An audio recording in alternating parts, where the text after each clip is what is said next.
someone call the Estate Agency Council of Zimbabwe because their people are out here wilding. They call me childish. They call me the Holy Ghost, son of the Most, Father, they don't know me. Hi guys, and welcome back to my channel and to another rant that's disguised as a commentary. You love it. So Jay and I have been dabbling with the idea of investing in a bigger house. Hashtag marital home.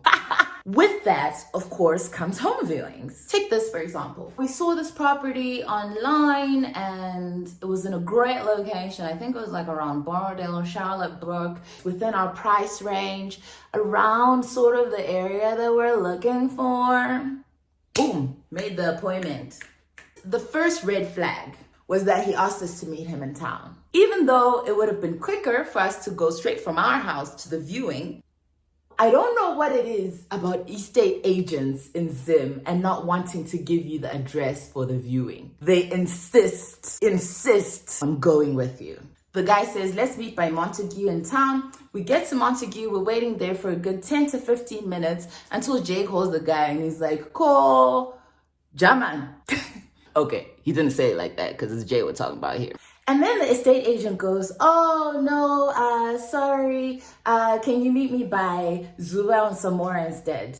Red flag number 2, fine, whatever. At this point, I'm already annoyed. My tolerance, but okay. We get to Zuba. In the distance, yonder, I see a guy jump out of a car, take out his phone, make a phone call, and then Jay's phone rings. So I'm like, oh, okay, that's the guy. And then Jay's like, no, it can't be the guy. I'm like, yep, that's the guy. He proceeds to come from that car that he jumped in, wanting to jump into our car. Oh, hell no! Never mind that it's COVID. Where is the professional etiquette? Mind you, this is not the first time that something like this has happened to us. We once met up with an estate agent at a property. Okay, they'd given us the address. We finished viewing the property and then we're getting ready to leave and go back to our day jobs. Well, day job, you know, I'm in between places all the time. And the agent who had done the viewing with us turns around and says, can you give me a lift back to town? We've been burnt before. So as this guy there by Zuba is reaching for the door, at that point, the niggerish in my husband came out. His face was saying, what are you doing? And lo and behold, his mouth then says, what are you doing? I thought you had transport. No, we don't drive to viewings because fuel, chi. Estate Agency Council of Zimbabwe, are you telling me that I have to use my fuel to come from my house, go to town, pick up your agent, go to the viewing, and bring back said agent? Huh? Am I Uber? Needless to say, we never viewed that property because we are stubborn and it's about the principle. And another thing, because I've been watching a lot of Selling Sunsets, a lot of Selling Tampa. Reality TV has me in a chokehold.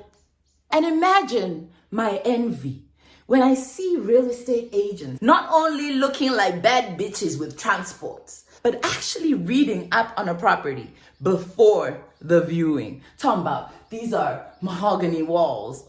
Okay, I don't know where they have mahogany walls, but if they had, the people on Selling Tampa would know about that. This is marble. This is imported from Italy. Yes, I said Italy and I meant it. Whereas here in our beloved motherland, you go to a viewing, be like, how many bedrooms? You may be thinking to yourself, Tash, is it that big of a deal? Don't you know Zim is always gonna Zim? That's valid. But I think in order to understand my frustration, I'd have to tell you a little brief background about the real estate market in Zim. Zimbabwe real estate market has traditionally been a seller's market because there's a lot more demand for property than there is supply.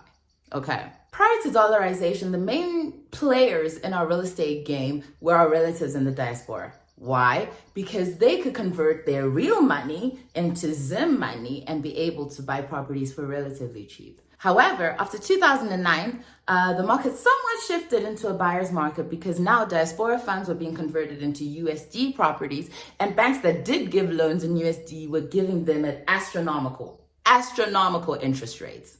Basically, buying power was mainly in those who had stacks of cash under their mattresses. Politicians. You would think this would inspire a level of flexibility when it comes to prices. But this is Zimbabwe. A house, say, north of Samora will probably start at around $100,000. And that's not taking into account the fact that it's in a very dilapidated state. I'm not even gonna go into stands, okay? Because we know all about the people in the diaspora who were sold stands that didn't exist. They'll start at around $100,000 and sellers will say, and I want it in cash up front. But Tash, surely there's room for negotiation. Yes, there is, of course. Depending on your seller, they might be very flexible and give you about 3 to 6 months to pay. $100,000.